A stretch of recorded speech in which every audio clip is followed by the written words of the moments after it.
so sorry. I missed Wednesday. Life got in the way, as you say, and it was just not possible for me unless I stayed up till like 3 or 4 in the morning. So I decided, you know what, I'll upload a bit longer video on Sunday as an apology and hope it's okay. I'm still working on this video. Well, I can say it now. It's a video about the I was about to say Antarctica, Atlantis, and there's so many theories and information about that place, if it was a place. I think maybe it was. That I just want to include everything, so that's going to be a very long video. It might even be an hour long, but it's something that I want to do. And those videos I can't make too often just because it takes a lot longer. Like, these videos are pretty straightforward. You just read stories on Reddit. But, you know, I enjoyed nonetheless. Also, I just want to say I'm still, I need some stories still, so the video's long enough for fewer ghost stories, something that I used to do on this channel years ago, where you guys, if you have a paranormal experience, or maybe one of your friends have, you send me an email with that story, and you let me know if you want me to use your name or if you want to be anonymous, and I will respect both of those wishes, of course, and I'll include that story in a video. So it's something fun and interactive, I think. So if you have a story of something paranormal, my email is in the description. Just shoot me an email there with your story, and it will be added to the video. But yeah, as you guys can tell, this is a Reddit ghost story video. I hope you guys enjoy these. That was a ghost. I hope you guys enjoy these, and yeah, let's just get into the first story of the video. Again, thank you guys so much for watching these. I love you guys so much, and I'll see you in 2 seconds. The first story is called He Only Comes During the Day. My wife and I have lived in our house for 3 years. It's an older house built in the 50s. There were a few times when I was at work that my wife would call me and tell me she heard footsteps, talking, and doors being closed when she was alone during the day. I always take her seriously. I never want to be that asshole husband slash boyfriend in horror films that call their significant other crazy and gaslight them. Calls like those have happened a few times. Then over time we didn't really speak of it. About 2 weeks ago we were coming back from the grocery store. My wife was backing up into her driveway, as she often did. I was looking at her rear backup camera when I saw a man standing with his back to us facing the front door. I at first assumed it was the Amazon delivery or someone dropping up off a landscaping business card, but they were so blurry. I whipped my head back around to get a better look with my own eyes, and there was no one there. I immediately turned to my wife with a look of shock. Quote, "You saw him, didn't you? Sometimes he stands near the trash cans. Sometimes I see him out of the living room window," she said to me very nonchalantly. She even told me one time she got a good look at his face one day. She was folding laundry in the living room and looked up to see his face pushing through the wall like the spandex wall trick from the first Nightmare on Elm Street. He seems pretty harmless. He never comes inside, and he only comes during the day. So, not the longest story, but still thought it was interesting, so I wanted to include it. Yeah, on to the next story. Alright, the next story is called Boy in Grandma's House. My grandmother lived in a small home built in 1940. Her back bedroom had an odd vibe, especially in and around the closet. I was visiting with my 2 children, son age 8 and daughter aged 3. We had a long day at the beach, having a blast. While getting sister. Being that I was tired and kind of aggravated, I tucked him and my daughter into bed a bit earlier than usual. My son kept coming out of his bedroom to tell me things. There were silly things like needing water or his sister was bothering him. You know, kid stuff. Anyway, I tucked him in one last time and was standing in the kitchen doorway talking with my grandma while she put on a pot of coffee for us. The kid's bedroom was off to my left and down a very short hallway. Out of the corner of my eye, I saw someone standing in the hall. Thinking it was my son again, I turned to tell him to go back to bed, but I stopped short. Leaning against the hallway wall was a teenage boy with his arms folded in front of his chest. He had a short-sleeved striped shirt and brown corduroy pants. I don't know how to say that. He was also wearing desert boots, like the kind from the 1970s. He had a short, dark brown curly hair. Both of my children were blondes. He was grinning at me, as if he found the situation amusing. He was completely solid. Next story. Not ghost-like at all. With my mouth open, amazed at what I was looking at, I turned my head to tell my grandmother what I was seeing. But when I looked back towards the hallway, he was gone. The family had always felt like there was something in the house. Now I saw who or what it was. The problem with knowing that it was a kid freaked me out though, because supposedly demons sometimes show themselves as children. Whatever stayed in the back bedroom near the closet always felt evil and frightening. I never saw anything again though. So, again, not a very long story, but again I found it creepy. I mean, I'm never letting my kids sleep there again if I saw something like that. But, you know, I guess, up to everyone, I guess. But yeah, let's go on to the next story. Alright, the next story is called Probably My Most Interesting Ghost Story. So, when I was around like 6 or 7, I was visiting my nana, and she gifted me this cute little snow globe that played music when you twisted the bottom. In the middle was a horse that you would see like on a carousel that gently rocked up and down when the music played.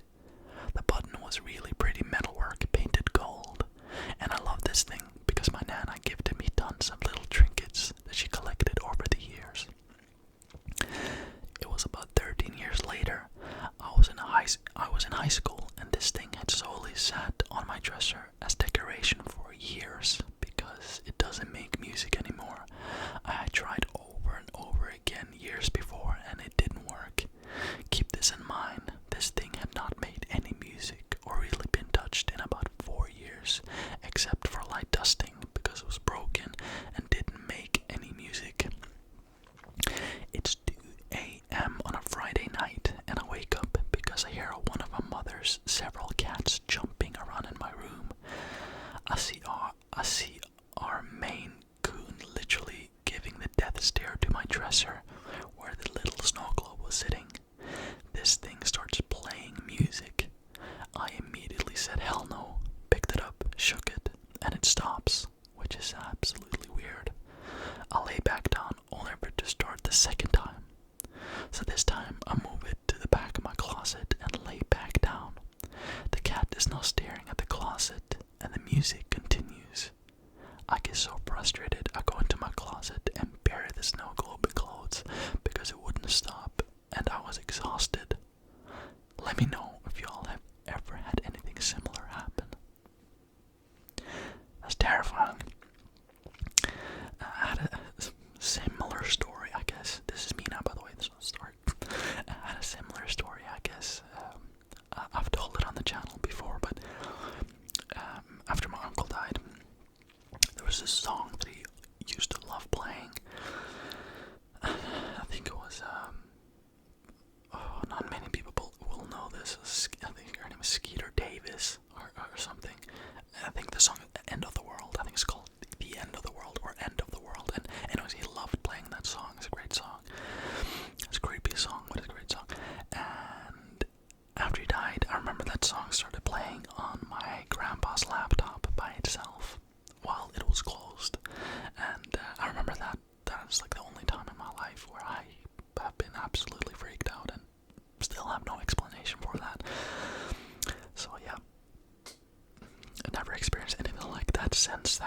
because it was pretty scary, especially in context. Sorry, especially in context with that my uncle had just died, and that was one of his favorite songs. So yeah, let's get on to the next story. Okay, this is a bit of a longer story. It's titled "Either a Haunting or Someone Lived with Me Secretly." Haunting or possible case of frogging, I think that's how you say it. We'll never know. When I was in my early 20s, I ended up dog sitting for a week at my uncle's place, completely by myself. It was January and it was freezing outside. The house was built by my grandfather for his sister, who passed away when I was about 6 years old. She died young from cancer. My only memories of her are from those last days when she was in hospice care. Right in the living room, everyone in the family loved her, and I wish I could have known her better. A few years after she passed, my uncle and his partner bought the house and completely renovated it. It is actually a pretty nice place, especially considering it was built in the early 70s. So, after my uncle handed me the keys and showed me how to use the security system, I settled in. I was excited to have this place to myself, especially since I had been roommates and never really had any good alone time. But what started as a relaxing week quickly turned into something much more unsettling. On the second day of my stay, we got hit with an Arctic vortex, and everything was covered in thick ice and snow. I was basically trapped inside. That second night, I couldn't fall asleep. I just lay there for hours, counting sheep. At some point, I started hearing voices that seemed to be coming from outside. I remember thinking, wow, you can really hear the neighbors in this subdivision. Then, about 20 minutes later, the home security system went off. That freaked me out, so I got up to check the alarm. The screen said basement door ajar. I don't know what else to do, so I grabbed a knife. Not my brightest idea. Got the dog and headed downstairs. Now, the basement is unfinished, and there's a sliding glass door down there.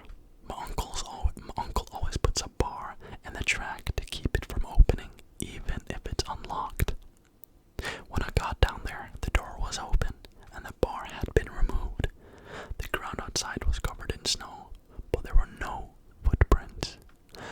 I thought about calling the cops, but then I remembered the stash of weed I'd found in the basement and decided against it. To make things worse, I had taken a sleeping pill about 10 minutes before all of this happened, so my body was getting heavier and heavier as I searched the house. Eventually, I just collapsed from exhaustion. When I told my friends and family about it later, most of them were skeptical. They said I probably left the door unlocked and that maybe the dog had opened it somehow. But that didn't make sense. The dog had been sleeping in my room, and no way could a dog remove the bar, and slide open the door. What really got to me later was realizing that the door couldn't be opened from the outside. That meant someone or something was trying to get out. That made it even creepier.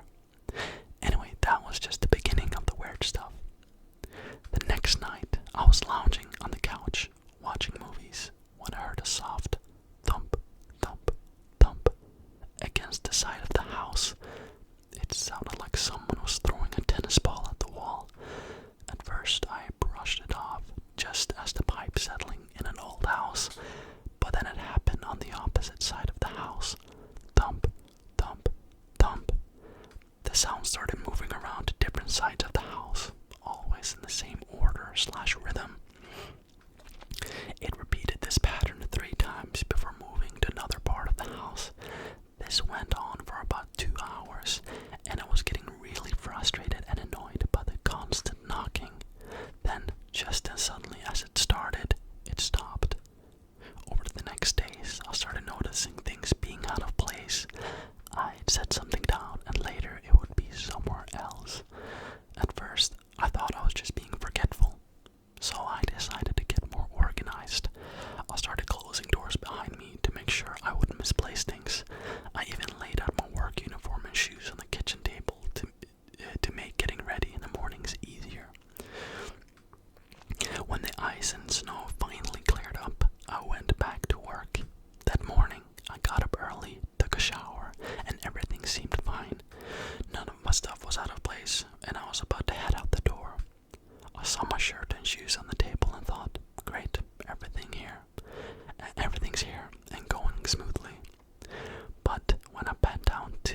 my shoes and reached for my shirt. It was gone. I had just seen it folded and ready the night before, and now it was missing. I started feeling crazy as I searched the house, getting more and more stressed about being late for work. Eventually, I found my shirt in the spare bedroom, crumpled up in a ball and thrown in the corner of the room. I was so confused and frustrated as I made my way to work. Later that day, when I got back, I let the dog out through the basement sliding door. As I sat inside, avoiding the cold, I heard soft footsteps upstairs, moving from one side of the house to the other. I grabbed the dog and checked the whole place again, but of course I found nothing. At this point, I started to doubt my own sanity. I wondered if I was slipping into some sort of psychosis. The footsteps happened again the next day. On the last day of my stay, one of my friends came over to help me with tidying up the house before my uncle returned. We were sitting downstairs while the dog was outside, both of us looking at our phones, when I heard the footsteps again. My friend didn't believe me at first when I told her about all the weird things happening, but this time I decided to stay quiet and see if she heard it too. Suddenly she looked up at me with a wide, scared eyes. Quote, "Do you hear that?" she whispered. "There's someone up there," she said, pointing in the direction of the footsteps as they moved from one side of the house to the other. Then she jumped up and said, "I'm leaving right now." I've never felt so vindicated in my life. After doubting me the entire time, she was suddenly terrified. When my uncle and his partner got back, I asked them if they had ever experienced anything strange in the house. My uncle's partner said he once saw a woman in a white dress walking down their hallway. He also sometimes hears music playing from nowhere. Strangely though, my uncle's dog never acted weird during my stay. If he had, it would have freaked me out even more. I will struggle to make sense of what happened. Sometimes I wonder if there was someone secretly hiding in the house, living in some unchecked corner. But then again, I don't think a person could have done some of the things I experienced. It's troubling to say the least. Have any of you felt conflicted after experiencing similar phenomena? Felt like an experience could be due to a person hiding rather than a haunting? Honestly, I just want to believe it was a person. But if it really was someone behind all that, I'd be way more freaked out than if it was just a haunting. That's terrifying. That's absolutely terrifying. I can tell you, I don't know what situation that he had, but I don't know what I would have done. I think I would have just maybe called all my friends. Not that I have a lot, but I feel like guys have like 2-3 solid friends. Call them over and just have them stay, because I would not want to be there alone. With these things going on, my imagination would have just killed me. Imagining what this thing could be. So yeah, that's terrifying. But we read scarier stories on this channel. But yeah, very, very unsettling. I think I'd call that story. Alright, on to the next story. Alright, the next story is called Real Experiences I've Had While Working as a Nurse. In my mid-20s, I worked at a sub-acute rehab facility. Generally, these places exist to help those who are struggling after an accident/surgery and regain their mobility and quality of life with the help of physical therapy and around-the-clock nursing care. I worked in the dementia unit. These patients were long-term, and most ended up living out the rest of their days here.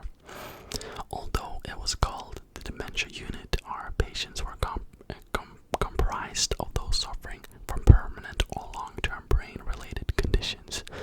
These included dementia/Alzheimer's, comas, strokes, traumatic brain injuries, and brain tumors. These are the experiences I had while working there. Number 1, a disembodied hand. I had just clocked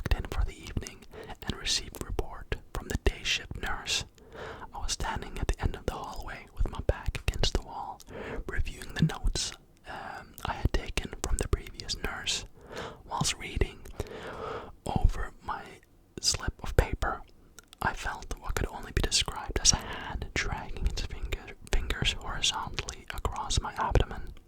I jerked back and looked around, but I was completely alone. Number 2, the Call Light Symphony. Although I don't have a particular story about call lights, it was a normal occurrence to have call lights in empty rooms triggered, even in rooms where the wires that were attached to the call button were unplugged from the wall. Some nights the nurses would be forced to respond to several phantom calls from empty rooms. That's terrifying. Number 3, the empty room ghost. At the very end of some of our halls contained a habitually empty room. The heat/air conditioning unit was broken, so patients were never placed there. The nurses aside would use that room for privacy during personal phone calls, or to go to the bathroom in peace, or do whatever else required some seclusion.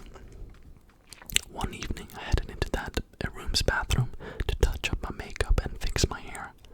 I left the bathroom door slightly ajar while going about my business. I was putting my hair up in a bun when the bathroom door slammed shut behind me. Mid-heart attack, I spun around and jerked the door back open. The room was completely empty. The time it would have taken a human to exit the room would have been longer than what it took me to open the bathroom door. I'd also like to note that there was no furniture in this room, nothing a human could have hid behind. I'm convinced it wasn't a living person who slammed that door. Number 4, the last farewell. One patient we had residing in the long-term unit was a middle-aged woman with severe Down syndrome. She was mostly nonverbal, save for a few words she would utter randomly. She was very sweet and always had a smile on her face. It was my turn to help her eat dinner the night the story takes place. She didn't have the motor skills to eat properly, so I spoon-fed her while we caught up on cartoons on her TV set. But this particular night, she acted completely out of character. I didn't notice at first because I was so engrossed in the show we were watching. I failed to notice her attempts to get my attention. She finally resorted to using grunts to call me away from the TV screen. When I did finally notice, she seemed overjoyed with something. Her mouth was stretched into a wide grin, and she was pointing at an empty corner in the back of her room. I could clearly see the corner, but there was nothing there. But nothing else. I looked back and forth between her and the corner, but couldn't understand what she was trying to communicate. She was pointing, giggling, and waving at apparently nothing in the corner. I tried asking her what she was trying to show me, a simple yes or no question she could nod or shake her head to. I became uneasy with her actions because I knew she was seeing something I could not. After I finished up feeding her, I walked back to the hallway and was immediately approached by a fellow nurse. My stomach sank as I felt queasy when she told me that the next door neighbor of the woman I was just feeding had passed away during dinner time. Number 5, the window watcher. Disclaimer, not my story. This was told to me by a fellow nurse. My friend, let's call her Mary, not her real name, worked at the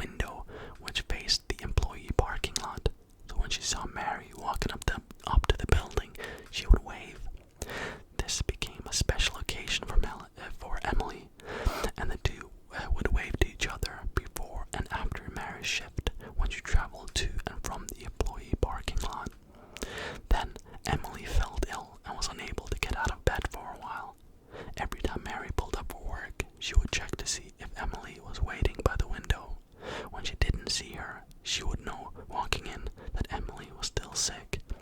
This went on for a few weeks. Mary would pull into the parking lot, hoping to see her sweet patient up and out of bed, patiently to wave to her. But one day Mary showed up